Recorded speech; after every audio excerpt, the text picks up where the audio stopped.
Шошқа мен адам жақын туыс па?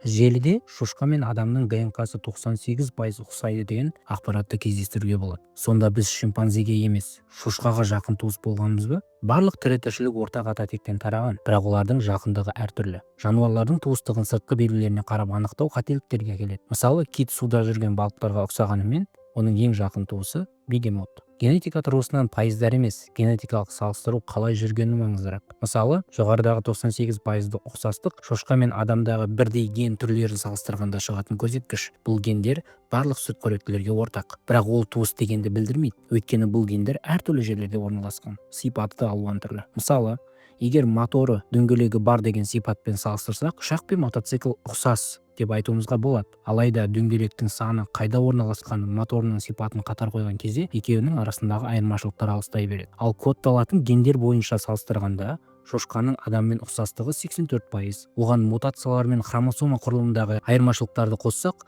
бұл пайыз төмендей береді. Сол сияқты адам мен бананның ДНК-сы 60% ұқсайды деп айтылғанымен, егер кодталатын гендер жағынан туыстығын қараса, 20% көлемінде болады. Бүкіл геномды, яғни барлық гендер мен ДНК тізбектерін, кодталатын гендерді, хромосомалық ұқсастықтарды, мутацияларды салыстырсақ, адамға ең жақын туыс жануар ол шимпанзелер. Онда неге адамға шошқаның ағзаларын салады? Біріншіден, шошқа ағзалары гендік өзгертуден өткеннен кейін ғана трансплантацияға жарамды болады. Екіншіден, оған қоса шошқаларды өсіру оңай, жасанды жағдайларда тез көбейеді. Ағзаларының өлшемі адамға сәйкес келеді. Арзан, этикалық тұрғыдан қоғамның қарсылығын туындатпайды. Адам тәрізді маймылдардың саны аз, оларға эксперимент жасау мүмкіндігі шектеулі. Адамға жақын туыс болғандықтан инфекциялық аурулардың берілу қаупі де жоғары. Сондықтан да шимпанзелерден немесе басқа да адам тәрізді маймылдардан ағза трансплантациялау ол тиімсіз. Адам мен шошқа жақын туыс деген ол миф.